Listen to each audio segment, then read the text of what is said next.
नमस्कार मंडळी, मी गौरी आणि आजच्या दिवसाची सुरुवात आहे ना, ही खूप हेल्दी खाण्यापासून सुरुवात झाली होती.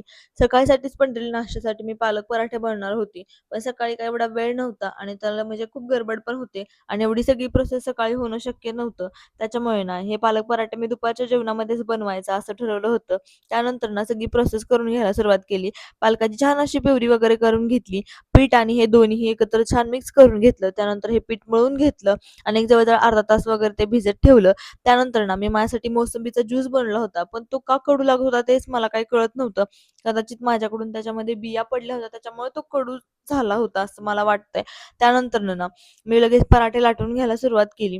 कारण आता माझा एकतर ताप कमी झाला होता. त्याच्यामुळे सोबत भाजी किंवा असं चटणी वगैरे काही बनवायचं नव्हतं. कारण का मी त्यासाठी अगोदरच दही आणून ठेवलेलं. पण तिला असं पराठे वगैरे आणि त्याच्यासोबत दही ह्याचं कॉम्बिनेशन खूप जास्त आवडतं. मग त्यामुळे माझा एकतर ताप इथे कमी झाला होता. आणि आज संध्याकाळी ना आम्ही अचानकच फलटणला जायला निघालो होतो. 9 वाजता वगैरे आम्ही निघालो आणि जाता-जाताना सांगवीत थांबलो आणि थोडीशी फळं वगैरे घेतली आणि तिथून पुढे परत आम्ही म्हणजे 9:30 वाजता वगैरे आम्ही फलटणमध्ये पोहोचलो. खरं तर 2 वर्षापासून म्हणजे घर सोडल्यापासून 2 वर्षानंतर मी आज माझ्या पहिल्यांदा घरी चालले होते तिकडे फलटणच्या घरी. मग तिथं गेलो, जेवण वगैरे करून करून घेतलं आणि लगेचच रिटर्न यायला निघालो. कारण का थांबायला जास्त वेळ नव्हता आणि खूप जास्त लेट पण झाला उद्या सकाळी येऊन दुकान उघडायचं होतं.